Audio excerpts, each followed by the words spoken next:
Hi everyone, my name is Emily and I'm a youth services librarian at the Rock Island Public Library, and today I'm going to tell you about a book that came out 20 years ago, but I still talk about it and you're about to see why. And this book is called Phineas Gage, a gruesome but true story about brain science.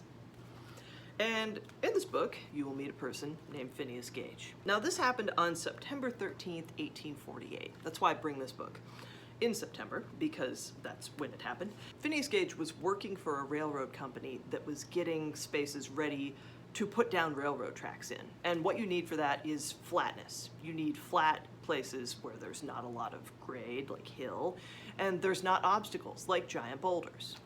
And so Phineas's job, a lot of the time, was to blow up rocks. Like, okay, we're building the railroad here. There's a bunch of big rocks in the way. We need to blow them up, because that's the fastest way to get rid of this problem. But because it was 1848, the explosives they had to use were not very safe. They would usually work, but the problem is you didn't know exactly when they might work. Like most of the time, what you would do is you would have a big iron rod, and you would take a packet of explosives and you would shove them like under a rock. Like, I need this rock to be blown up, and so I will shove the explosives underneath it, I will light the fuse, and I will get back. Except sometimes these explosives would go off without the fuse being lit. Like, you would just hit them the wrong way and they would explode. And that's what happened to Phineas Gage on this September day. He was packing explosives and he was using the end of his iron rod. And that's important because when the explosives suddenly went off, a lot of the explosion, it was sort of stopped by the boulder. This was good because he didn't immediately die from being burned by an explosive blast, but the force of the explosion caused his metal rod to go into his face. And it started, as you can see from this picture, kind of here, in the middle of his face, and then it came out top of his head. And it happened so fast that, people who saw this were like, whoa, yikes. Okay, well, our coworker is dead because a big rod just went through his head and he fell over and he was bleeding, as you can imagine. But then he stood up and said, ow, what just hit me? And the people watching this were like, well, your metal rod went through your head. And to really make it clear how traumatic of an injury this was, here's Phineas's skull, and here's the rod that went through it.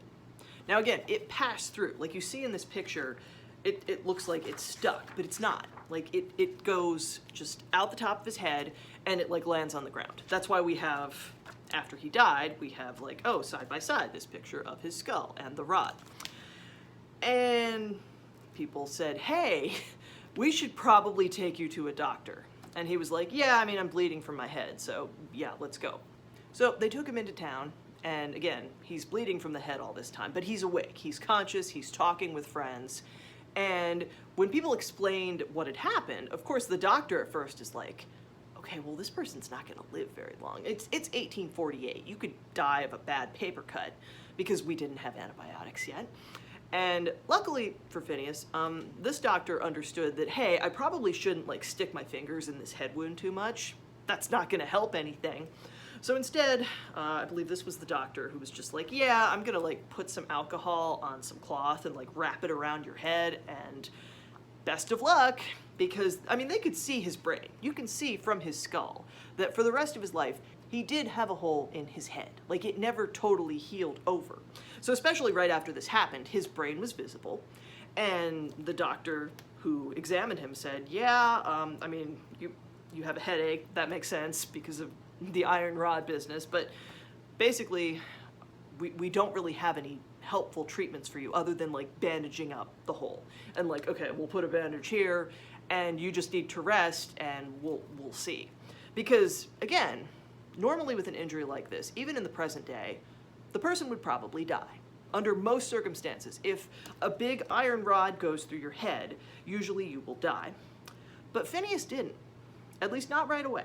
In fact, he lived for 11 years after this happened. But the weird thing was, after this injury, he wasn't exactly the same person anymore. Now, he could still walk and talk, but he didn't get along with people super well. People who had been friends previously, even family, he didn't get along well with them. And so what ended up happening is that Phineas actually moved to Chile, and he became a stagecoach driver. Now, all this is to say that he had to at least learn some of a different language. He could talk, he could deal with horses and people. Mostly, though, I mean, he could be by himself and just deal with horses, because that was what he was good at from this point on. Because, given the nature of his injury, given where the iron rod exited his skull, this part of your brain, the frontal lobe, this is the part that deals with how you get along with other people, how you relate to other people, and if it gets damaged, then yes, people can have kind of major personality changes. And that's what happened to Phineas. So this book is all about his life after this injury. And of course, as he was dying, like, we see his skull. There's lots of pictures of his skull, because he understood that, yeah, this was a weird thing that happened to me, and I want science to understand it better, because then you can help other people. Other people who have injuries like mine will maybe have better lives. And yes, this did teach us a lot about brain science, because a lot of stuff, I mean, the frontal lobe, this also has to do with speech, but because of the very specific part of the brain that was destroyed, and because this happened so fast, I mean, the brain is amazing in the sense that it's basically just meat that is powered by electricity, and that's you.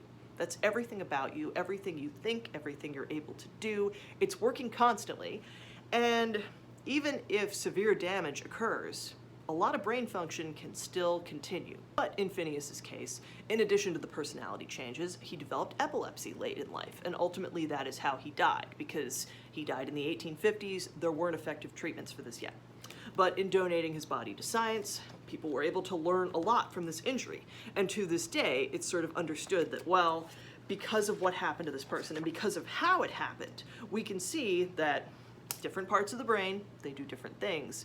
But even if you have a brain injury, that can mean dramatically different things for different people. Just even if you have the same injury, you might not have the same result. So if you like science, if you're interested in the details of this rather gory but fascinating story, check this out. It's not a very long book. It's been out for a while, but I always like to bring it because it's one of those stories that once you've heard about it, it kind of changes the way you see, I mean, maybe your brain, or maybe just medicine in the past, because certainly things were bad for most of human history. We didn't have things like today where if you have some kind of injury, even just taking like some sort of brain imaging, like that was impossible. That wasn't a thing. But at this time, I mean, in this moment in history where this person had this really terrible, almost fatal injury, he didn't die. And part of that was luck. I mean, he could have gotten an infection and died. He could have had other things that killed him almost immediately, but that didn't happen. And so instead we have this story about what his life looked like before and what it looked like after. So check it out. And thank you for watching. I will see you again soon for a Banned Books Week video.